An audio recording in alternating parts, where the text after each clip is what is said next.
kinds of fly-by-night moonshiners, jumped into the bandwagon. And then when we started, there were really nothing like social media or cell phones were not even there. I mean, the GSM technology came into Nigeria in 2001, and Living in Bondage was shot in 1992. So it's a long gap. And then when did WhatsApp and all the other social media platforms like Instagram, Twitter, and all that, that's the X. When did they come in? So those are coming in at an age when the younger ones were born with it, and so they had to take it and run with it. But you see, their presence on the social media, in the industry, it doesn't really detract from the fact that those who are called professionals are those whom the public want to see. The same public judge these people by their performance and will tell you that, they don't, they're all over the place today, but they don't have depth. When you watch a movie, it's just like listening to our sisters and brothers in the broadcast industry. There are people that when you hear their voice on air, you want to raise the volume and listen. There are those you hear them speak, you change for the next channel. It's the same thing, here. There are those who are all over the social media, but hardly contribute anything to society. You won't want your children to, yes, big prizes and all that, a lot of noise, but people will always ask, why did they stop a show like Good Ultimate Search? Which was, by the way, one of the things that actually you were on. Yeah, I was the longest. I am the longest anchor of Good Ultimate. You said I had answered it all. But I have a question that you haven't answered, Bob. Morality. It was normal for families to sit together and watch a movie. Back in the day, in what a movie bu rated 18, no family time, kill your movie motif. And the movies made then were still quality. In terms of quality, I mean storyline. But look around you today. I mean, yeah, social media is there now. Storylines that we put out there in Nollywood. It's not just about storyline. I think evolution, as you are talking about, we have evolved from being decent, knowing what we want to achieve, knowing the impact we want to make on society. We evolved into all kinds of everything goes. Anything goes. If you don't have BBL now, I don't know how they want to see your talent. Exactly. So you're not beautiful for the screen. So it becomes worrisome for people like me, being a core professional, knowing that talent is not something that you it's not something that you achieve by wanting to. First of all, talent is freely given by God. Then you go ahead and develop it and then let the world see it.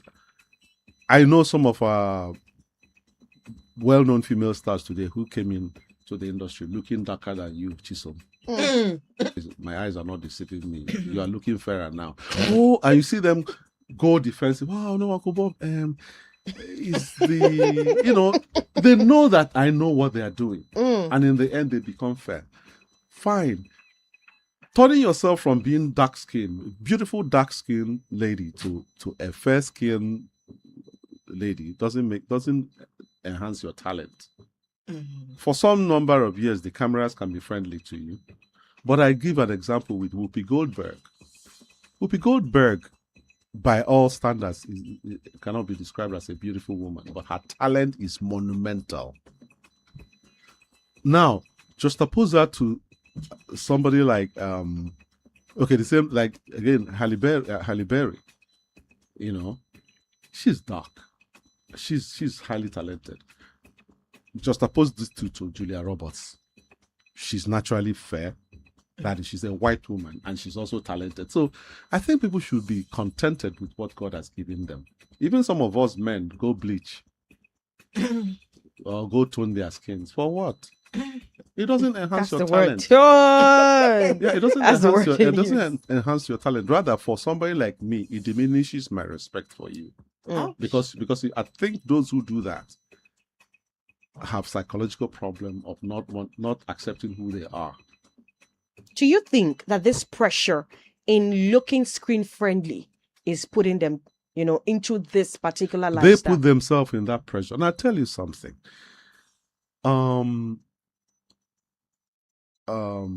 Eddie Murphy is dark skinned. He hasn't toned. Looking at you now, I like to think you two look alike. Will Smith is lighter than Eddie Murphy. Okay. And then, what is the name of this my friend that did Blade? I don't know his name, but I know the person you're talking about. Yeah. Also featured in I'll the remember, other. I'll remember his name. He was in Nigeria 2005 or thereabout, and they were all together. Now, these people, these dark people, these black people I mentioned didn't change their color. What about Morgan Freeman? What about the other great African American actors? The thing is... Are you talking about Wesley Snipes? Yes, Wesley Snipes. These people are monumentally talented. They never changed their color. They stood their ground to be who they are. And then they achieved what is called in the US, in Hollywood, crossover. In other words, their performance blurred the line between black and white. So you've got to make space for them on the table, regardless of their skin tone. White people watch their films without thinking that they are black people. Amazing. Okay, they didn't have to change who they were for them to be accepted. So why should anybody? Besides, technology has taken care of that. Chisom, the way if we're in a movie set now, the way they will light you and the way they light Edith will not be the same. True, I agree. So why would you want to change who you are just because you want for a couple of years you will look good on screen, and at the end of the day your face begins to get patches, and then you begin to look like the Witch of Endor. Ooh. Zana Bankili. Nkakwa serious bass she out. It struck me. Some people believe that talent is Ibo, Bule titled man. Ow. If I believe in a talent bagu na obu no maroi that in a men and kitty. And I'd like to know what you think about that. I think that is rather simplistic. Not the afro bag biaka ebidi bele. Talent aburagu. Okay. Or agotaro. Talent bo nyamala. Okay. Nyamala chineke na enye mmadu. Onwe ike obul na onye ga ezigbo onu. Look at Whitney Houston. Look at this lady nka acid na Diego. Brown? No. Our girl, our Nigerian Igbo girl. Okay, Osinachi. Yes. Look at her voice. She may not be the best of the. She may not be the. She may not win beauty pageant. But listen to her voice. So akalaka di n'ụdị dị iche iche like ndị Igbo na-ekwu na ofu nne na amụma na ọ bụrụ Chineke. So for me, yes, I'm a titled man. I try to promote Nigerian, African, Igbo culture. But please, when I say na talent bụ agwụ, I don't think they know what they're talking about. Onyinye Chukwu dị n'iche iche. Onwe ndị onye kafa nwee ezigbo onu. Nwee ndị onye ife ejije a. Nwee ndị onye anyị chabụ ndị Igbo mana nwe ndị amara asụ Igbo. Kpata na ga-eje ife. Oge ọbụla eje ife, ọbụla onye aka ga-asị kunie ka ikene ndị mmadụ. Ọkwa gụnwa ga-atọgbọla anyị okwu ma elue. Olu na ọnụ na-asị ọgụnwa ga-ekenezikwa tupu anyị na. All the other people there know how to speak Igbo. The same way ka ọ dịkwa n'English language. Ọ bụrụ everybody bụ onye oyibo ma ala asụ Igbo. But then talent, when it's given to you freely, you have to work hard to develop it. Talent in the car.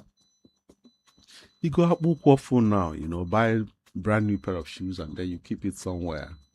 Dust and make you see. It's put after 6 months. Go see a mother. I got see who friend or borrow a new pair of shoes. But when you take those pair of shoes, dust it off and then use polish on it, you can sell it as brand new. That is what training and working hard and improving on your talent does for you. Absolutely. Oburoka kuzila in school when no Uniport can they use now. I had to continuously improve myself. Can you go na Uniport? Theater arts. But you were a broadcaster at some point. I started out immediately after secondary. Well, before secondary, in primary school, I had studio experience really in primary school. Amazing. Yeah, and then by the time I left, unfortunately, it's no longer like that now. But they tell you now, if na pronunciation of na radio or television, that's the correct one. But today I hear all kinds of things that make my blood cringe. Iverike. So that bird is called phoenix. Like a phoenix, you regenerate your talent. It's just like in the radio now. So for some of your callers, we'll just say, there's this word they use. You can't bring it back to the bottle. And the man is saying, we need to. I think they had a conference on AI. Those who really brought this thing out to be, and they're telling themselves, we need to begin to control this thing. Otherwise, we're unleashing something that at some point we may not be able to control. Now, look at what is happening. Before, we used to hear about using computer to manipulate pictures.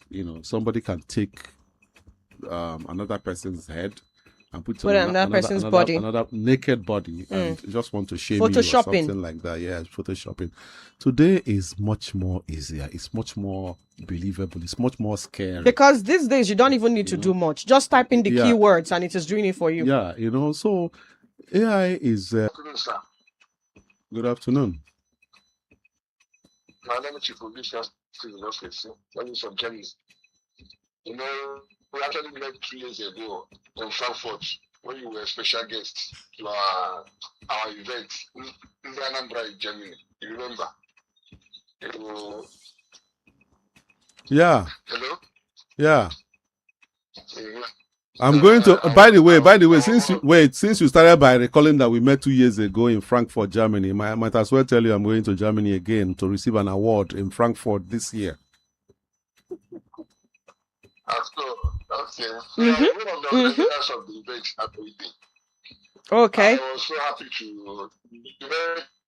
Our project, I was too busy. I wanted to take a selfie, but I was too busy that day. Hey, don't worry. He's going to be in Germany again. He said he.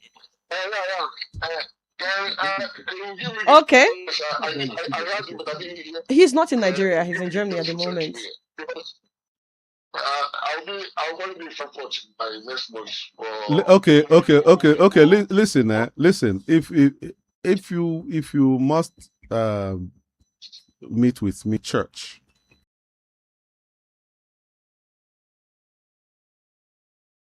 If a dibende, nke dị mma si debie nke adrọ mma si wepịa n'akụ.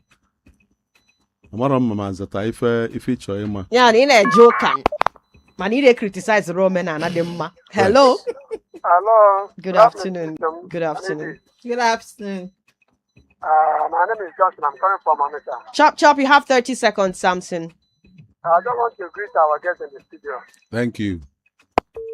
Dalurine Samson. Zana Bankili, we're going to pause on the calls. A lot of persons neku. In fact, I've heard interviews where some other Nollywood actors na say na I don't go like that. Now the girls see go. Now, most families are all about survival, all about breaking, the jinx of poverty, making it big. So, what is the truth? Is Nollywood a lucrative place? It depends on how you manage your resources and the bill load you have. Like some people will meet me today and say, "Oh, Bob, we don't see you as we used to see you before." Yes. That's because when we started Nollywood, living in bondage, Circle of Doom, Taboo, these are the first three, and then the industry took off and moved on. Most of us were single, fresh out of university, and our bill load was small. You take care of your own bills, and if you have extra, you give your parents, take care of yourself. And then over time, gradually we started getting married, building our own families. At the end of the day, if I was collecting 100,000 naira for a movie in 1992 to like 2002, for instance, do you expect me to collect that same amount in 2026 when I probably have children in the university, when I probably have projects to do? Emana abazi ka afụ gị anya, okay, that ego. That's on one side. The other side people talk about is, oh, the ladies in the industry seem to be making it more financially. They're all over the place and all that. Perhaps, yes. But ask yourself, how many of them have stable marriages where they pay bills for their children in school? Most of the men, some of us that were brought up traditionally as Igbo men, you get take care of your family. Instead of using money you made to buy big cars and go and show off on social media that you built a house, you will go to enable marketing on Swafan. So, bro, and Nollywood you build on them. It's not that it doesn't pay, but you have bills to pay. It paid me in John Okafor, and or rather, okay, when he was sick and Mr. Ibu. Yes, but I mean, for me, he's John Okafor. You know, sometimes people know they can do mad government and come over. No, I'm a professional. I can ask gossip. What care question not gossip? What kind of question? What kind of question? And I belong to that traditionally brought up Igbo boys who believe that what kind of question. So I don't ask them. Now for the girls in our industry, I don't ask them too. I wish them well, but I can tell you, what the low more easier than no more okay. Naturally. A man of 40 will marry a girl of 25 or 21. You can hardly reverse it. A boy de 25, 30 or January 60. Man, never enough Kali upon the Nachi with our Papa G. Nobody.